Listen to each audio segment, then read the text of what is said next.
I'm rejoined by Agnes from GateHouse Maritime. Agnes, how are you? Good, thanks. Good stuff. Good to see you again.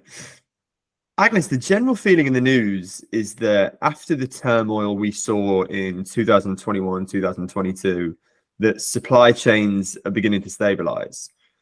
I saw Maersk were recently quoted in Lodestar saying that not only are supply chains stabilizing, but demand across its network is either stronger or about to strengthen, while consumer behavior remains cautious due to economic uncertainty.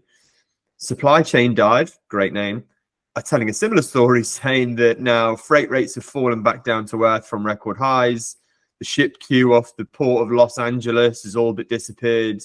And what was once a carrier's market is beginning to shift back in favor of the shipper.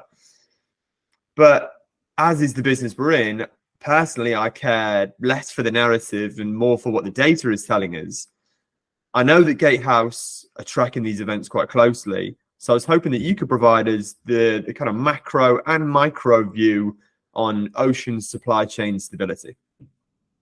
Yeah, so from the perspectives of COVID, of course, it was quite a big of a shock for supply chain that we had to endure, and it can be there can be a list of things that really happened. So there was a very high demand, and there were a lot of orders, and the maritime supply chain was very much overwhelmed, and there were a lot of congestions because there was also a lot of the labor that was in quarantine. So as this part has stabilized in a way, there are still other disruptions. And then one of them would be port congestion that we are monitoring here at GateHouse Maritime. And port congestion can happen for so many reasons, and some of them are port strikes. Weather could be also a reason, and it could also be a wrong estimation of demands from the port side, but also geopolitical issues or pandemics, which we hope will never happen again, right? But so this port congestion as a disruption, I would say, is very much of a reoccurring event. And a good example for it is there are many, but one of them would be for port strikes, Felixstowe, or what is happening in Hamburg now. But so in the last year, between September to November, there was a quite significant port strike because of the low wages, which is fair enough, really. But what we saw is that the dwell time was very much impacted. And for the ones who do not really understand what dwell time is, there are two perspectives to dwell time. There could be export dwell and import dwell.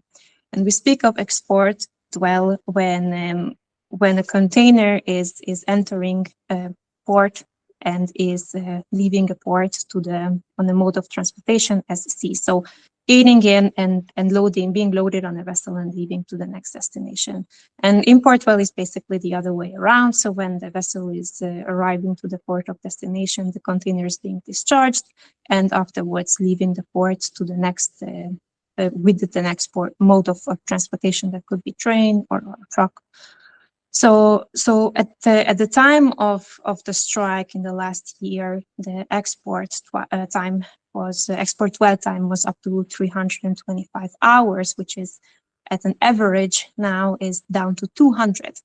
And same goes with import. Last year, import dwell time was up to 220 hours, which is now down to 75. So yeah, I would say that hopefully this will not happen again with other port strikes, or there won't be any port strikes, or matter of fact, let's hope that there will be all fairness with the port workers. But disruptions like this can truly happen from one day to the other.